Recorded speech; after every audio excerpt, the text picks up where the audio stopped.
Las opiniones vertidas en el siguiente programa son responsabilidad exclusivamente de los conductores e invitados y no representan, necesariamente, la opinión de quienes forman parte de TV UGED. Sin embargo, han sido incluidos en la programación como fomento a la libertad de expresión.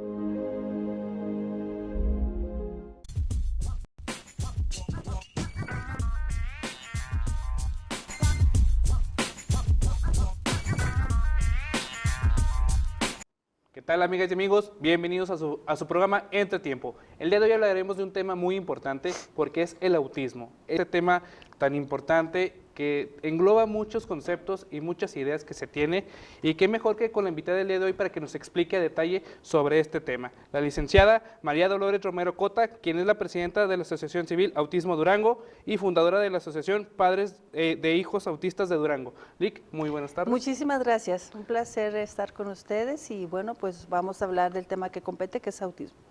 Lic, primeramente agradecerle enormemente su participación, que aceptara la invitación aquí a Entretiempo. Primeramente, ¿nos podría platicar un poco sobre usted, por favor? Claro, bueno, bien lo acabas de decir, o sea, yo soy Lolita Romero Cota, soy presidenta fundadora en el año 2007 de la Asociación Civil Padres de Hijos Autistas de Durango, donde atendimos durante 10 años aproximadamente unas 2,000 personas autistas, más o menos, y en el año 2016, en función de las necesidades del crecimiento propio de las personas autistas que atendimos en ese momento, se crea la Asociación Civil Autismo Durango desde el año 2016 a la fecha, que atiende a personas, sobre todo adultos autistas, y a las personas cuidadoras primarias que vienen siendo sus madres o sus padres principalmente. Okay. Ese tema muy importante, Lic, los primeros cuidadores. Sí. ¿Qué engloba o qué concierne esta parte? ¿Qué es, perdón? Bueno, cuando hablamos de cuidadores primarios hay que considerar que, bueno, un alto número de la población mundial requiere cuidados. Sí. Cuando hablamos de infancias, los niños necesitan ser cuidados, tienen a sus madres que vienen siendo las cuidadoras primarias. Hay casos extraordinarios, por ejemplo, de enfermedad, de discapacidad, donde un paciente, un hijo queda postrado en cama, por ejemplo, y tiene que tener una persona que le cuide las 24 horas del día, los 7 días de la semana. Entonces, esos somos los cuidadores primarios. Yo me incluyo porque yo soy madre de una persona adulta autista, el cual es de custodia y requiere los cuidados, y entonces yo soy una cuidadora primaria. Que es la parte fundamental, esencial desde un inicio de vida, por ejemplo, de las personas, viene siendo. Pues sí, o sea, eso es, te digo, ya sea que cuides a tus pequeños o que a través de un accidente de un día para otro tengas que convertirte en cuidadores. O, por ejemplo, en el tema mío que es la discapacidad, que es el autismo, obviamente hay personas autistas que van a requerir más apoyos que otros, pero de todos modos siempre hay alguien que va a estar cuidando a una persona. Y esa parte que menciona Lic, el autismo, ¿qué es el autismo realmente? O sea, porque se tiene muchos, incluso etiquetas, pero de una forma mal. Claro. ¿Pero qué es, por favor? Bueno, mira, el autismo lo podríamos definir como un trastorno en el de un neurodesarrollo, en el que la persona que lo padece se ve afectado fundamentalmente en algunos aspectos de la vida, como son la comunicación, la socialización y la imaginación, siendo a lo mejor la socialización la que deja más comprometido a la persona, porque bueno, hay autistas verbales, no verbales, pero básicamente el problema viene siendo la comunicación, cómo nos comunicamos con nuestros pares. Esa es la gran dificultad de las personas autistas. Que por ejemplo, ¿es lo mismo el cómo se comunica o el desarrollo para comunicarse de un niño a un adulto autista? Bueno, obviamente aquí va a depender de cómo el cuidador atendió o qué recursos le dio en las primeras infancias para que esta persona autista pues tenga una vida plena adulta, porque bueno, recordemos que el autismo no se cura, el autismo, con el autismo se nace, se vive y se muere siendo autista. Es decir, la persona va a ser autista toda su vida, por ello la importancia de que desde las primeras infancias se detecte el autismo a lo más temprano posible y les brindemos esas terapias que va a requerir sobre todo de socialización, de comunicación, de lenguaje, de habilidades para la vida cotidiana, que le va a permitir ser un adulto pleno e integrado a la sociedad, con y sin lenguaje verbal.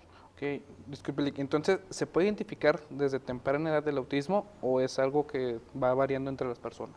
No, el niño autista nace siendo autista, es decir, una persona autista desde que es bebé, nace siendo autista. Aquí la cuestión es que no se note el autismo a lo mejor en el primer año de vida. ¿Por qué? Porque todos los niños son iguales, todos lloran, todos comen, todos hacen algunos berrinches, no pueden hablar todos, pero ¿qué pasa como al año, año y medio? Se empiezan a notar esas características que pueden ser señales de alerta en que pudiera ser un autismo. Aquí el consejo a los padres de familia que tengan cualquier duda respecto a si su niño tiene un adecuado desarrollo, pues acudir con un médico especialista. En este caso sería pues un neuropediatra, es lo que se recomienda. Ok, y por ejemplo, ¿hay rasgos físicos, además de los verbales, que se puede identificar, o solamente es la parte verbal, o cómo es ese concepto? Bueno, aquí la cuestión justamente es esa. Podría ser que el autismo, si lo consideramos como discapacidad, que no es discapacidad, pues físicamente los niños pues no presentan ninguna situación diferente. Si hubiera un rasgo físico en su cara, en su cuerpo, estaríamos hablando de otras discapacidades, ¿verdad? Podría ser también que fuera autismo. Pero un autismo típico, un autismo puro, como así le llaman, pues ese niño no se le nota nada físicamente. O sea, es decir, ¿qué pasa? A los 2, 3 años pareciera que se interrumpe el desarrollo emocional y social de este niño. Es cuando ellos empiezan a aislarse, no quieren jugar con sus pares, con sus compañeritos, prefieren estar observando otras cosas, se aíslan, se apartan, pero no quiere decir que no quieran estar en nuestro mundo, quiere decir que eso es autismo. Y si no sabemos, los padres no prestan atención a esas señales tempranas de alerta, como no te miran a los ojos, evitan el contacto visual, no les gusta que los toques, que los acaricies, les gusta estar solos, son inquietos, parece que se van y se van y se van. Entonces ahí es donde tú dices, bueno, algo no es correcto en el desarrollo de mi hijo, y es cuando los padres tenemos que acudir en la búsqueda de un diagnóstico certero y oportuno con un especialista que tenga experiencia en autismo.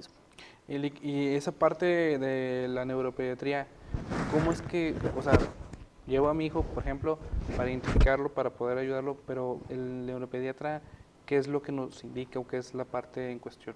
Bueno, aquí un buen médico, puede ser un médico, puede ser un psicólogo, puede ser un terapeuta que tenga experiencia en certificación de diagnóstico. Es decir, sí, yo aquí recomiendo mucho que los padres de familia inviertan su dinero, porque esto es costoso, realmente en personas que tengan las tablas y las cartas que te digan que pueden hacer diagnósticos, porque un buen médico, un buen profesional puede ser, debe de hacer el diagnóstico principalmente en la observación del niño. O sea, un buen médico al ver a las conductas sociales del niño va a sugerir que es autismo o no es autismo.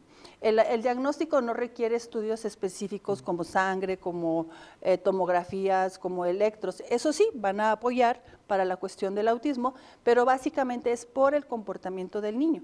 Y entonces un médico, un profesional que tenga experiencia en el diagnóstico, pues rápido va a saber si este niño podría ser o no autista. Entonces, ¿es más en la parte psicosocial, psicoemocional social?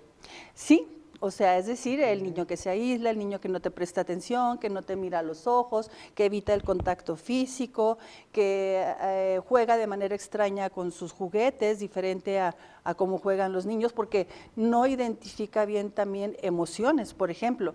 No sabe qué es la felicidad, no sabe qué es la tristeza. O sea, es decir, y todo eso se lo vamos a enseñar una vez que tengamos el diagnóstico. ¿Para qué? Para que sea un adulto pleno y que no corra tantos peligros, ¿no? O sea, la persona autista tiene que aprender a enfrentar a la sociedad, que es lo que básicamente pues más lo perturba. Ok, esa parte es muy importante, eso sí, bueno, porque la parte en la que los niños, o sea, se desarrollan, aprenden en el camino, o sea, en su infancia, involucra mucho esa cuestión entonces. Sí, claro, definitivamente, y siempre va a ser eso, siempre. Y por ejemplo, cuando crece el niño, obviamente cambia, o sea, las acciones que hace son diferentes, pero las hace a su forma.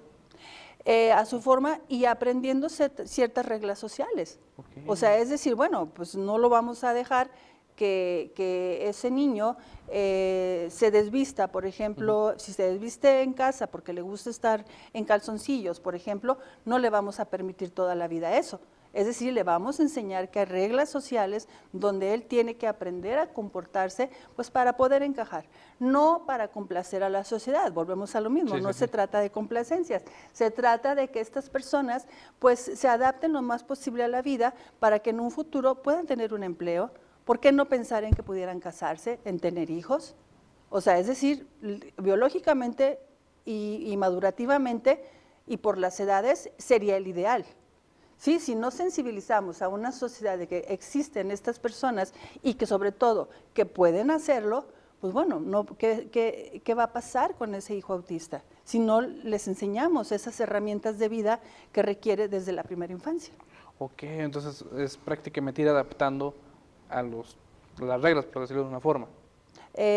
Pues sí, o sea, esas reglas sociales que a nadie nos Bueno, gustan, sí. que a Sí. nadie nos gustan, Pero que están. pero que están y que ciertas reglas que tenemos que cumplir, esos estándares sociales, pero yo insisto, no para complacer a un público No, no. específico, una población específico, sino para que ellos tengan una vida plena y segura sobre todo.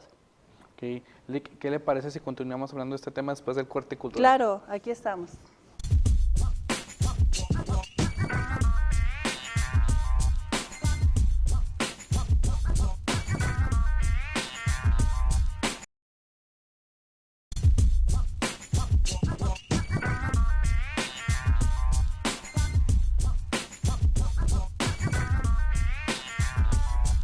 Gracias por continuar con nosotros, amigas y amigos. Y bueno, Lick, una pregunta muy importante. ¿Cómo es la comunicación de un niño autista y la comunicación de un adulto autista? ¿Cómo es esa parte que se engloba prácticamente toda la vida, se puede decir? ¿Podría explicarnos, por favor? Bueno, vuelvo a insistir, ¿no? O sea, no es que hubiera un tipo de comunicación en la infancia y otro tipo de comunicación en la adultez. Obviamente aquí vuelvo a insistir, las herramientas que les demos en las primeras infancias va a marcar la pauta del futuro de esa personita autista. Obviamente incluye el lenguaje. Si en las primeras infancias vemos que el niño no habla o sí habla, pero no utiliza su lenguaje, porque muchos autistas así son, parece que tuvieran mutismo. O sea, es decir, sí hablo, pero no me quiero comunicar contigo. Entonces, si les vamos desde pequeños, detectamos el autismo y trabajamos el lenguaje con terapeutas de la comunicación humana, que en la UGED, por cierto, son de los mejores en el país, pues entonces les podremos dar esas herramientas para que hablen a lo mejor lo indispensable. Ahora, ahí hay otros niños y adultos que hablan todo. Otros que hablan todo y no dicen nada, por ejemplo, no comunican nada. O sea, el problema aquí es comunicación, no tanto es un lenguaje verbal o no verbal. Entonces, un niño autista que a lo mejor no desarrolló el lenguaje en la infancia, pues a lo mejor en la adultez tampoco. O sí lo va a tener, pero en la adultez ya decidió que va a hablar lo indispensable, o que no va a hablar nada, o no puede hablar.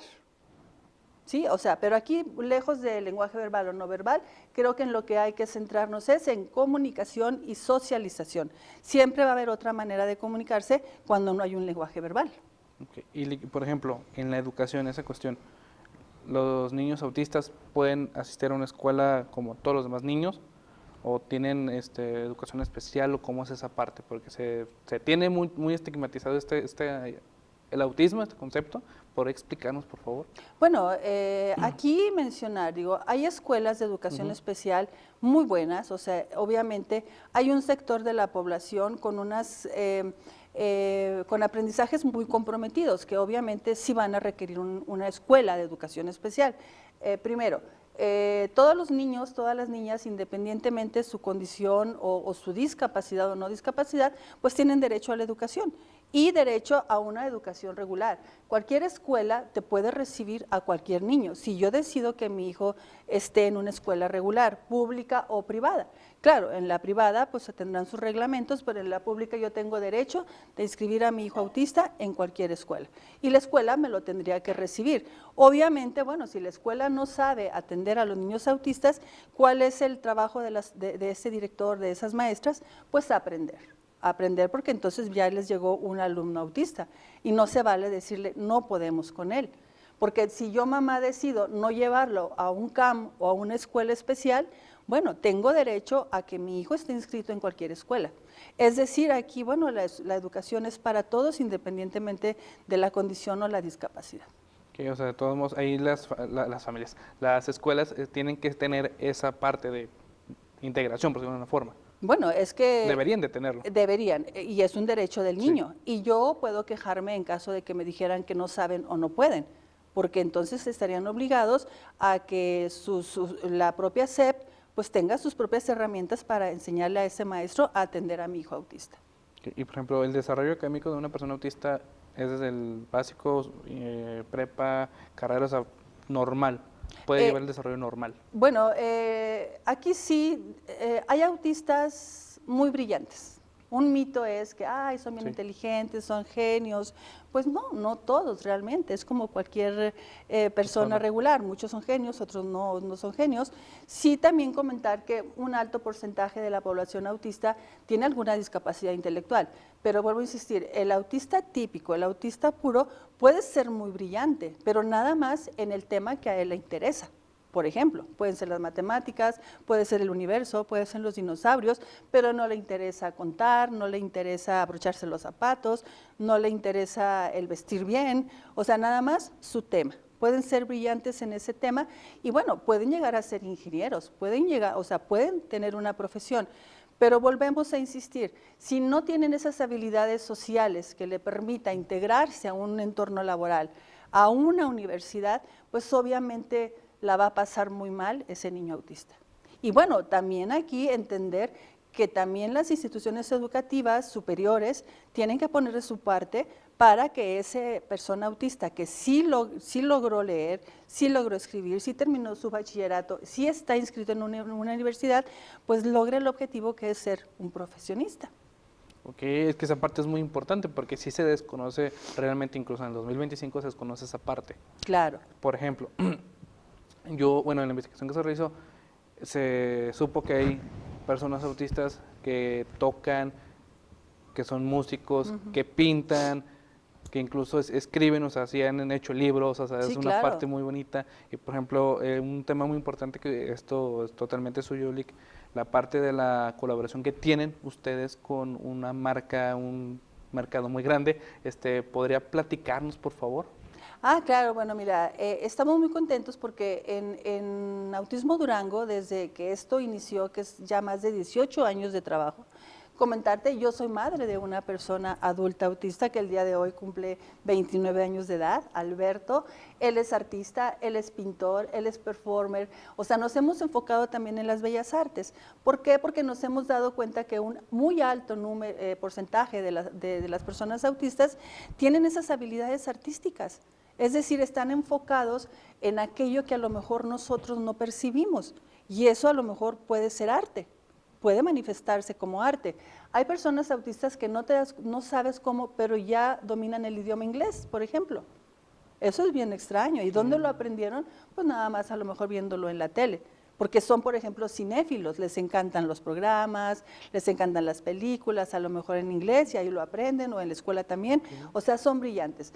También tenemos autistas, por ejemplo, que les gusta la pintura, las plásticas, las artes plásticas, la pintura, la plastilina, o sea, son perfectos en lo que ellos hacen. Entonces, bueno, aquí sí comentarte una importante cadena aquí en Durango que viene de Chihuahua.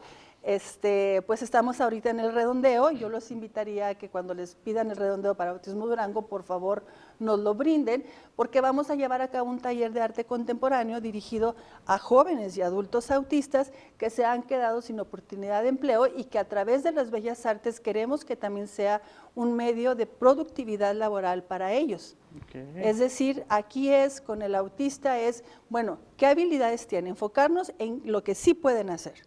Lo que no pueden hacer ya lo sabemos y se nota, pero hay que encontrar qué sí saben hacer, qué sí pueden hacer y potenciarlo. Creo que ese es el trabajo del terapeuta, del docente y sobre todo de los cuidadores primarios.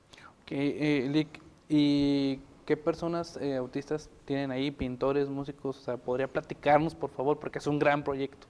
Sí, es un gran proyecto. Tenemos, sobre todo, va a ir enfocado en las artes plásticas, te digo, pintura, bueno, y también en lo visual. Vamos a hacer una serie de videos performáticos y todo esto bajo la dirección del artista Pepe Romero, que es un excelente performer nacional, que viene a trabajar a Durango con estas personas, y con Nadia Granados, que es una performer colombiana, que también está por llegar a Durango.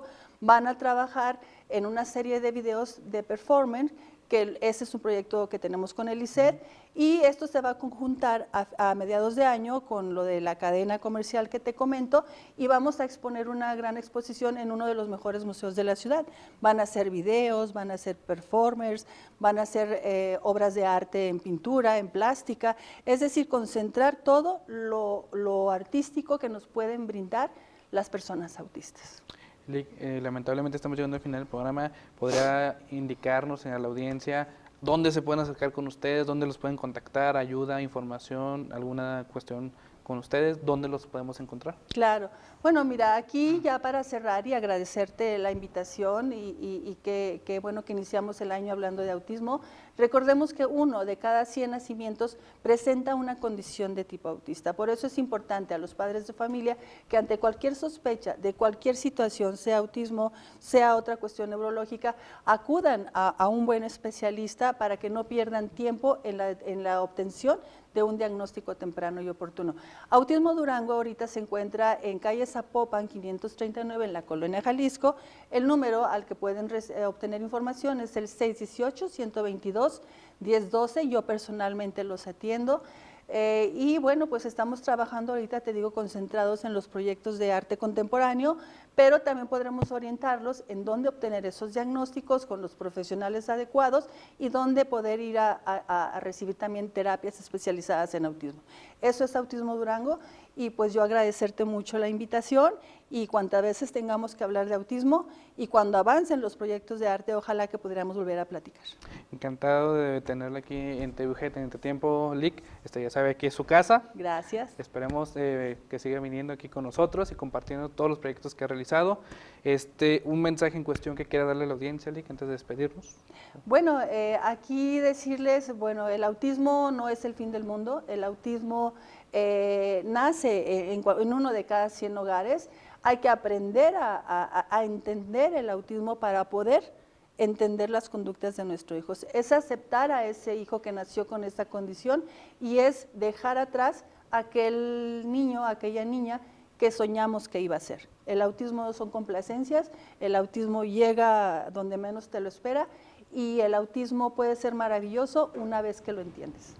Bueno, Lic, también hacer la invitación a la ciudadanía en general a decir sí al redondeo. Sí al redondeo de la cadena comercial chihuahuense que está aquí en Durango. Ya saben a dónde, todos modos, ahí en redes, ahí búsquenlos, Autismo Durango, y al teléfono. Lic, muchísimas gracias por haber aceptado la invitación. Muchísimas gracias, Marco. Gracias, un placer. Gracias. Un placer. A nombre de Entre Tiempo y TVG, su amigo y servidor, Marco Carrillo, muchas gracias.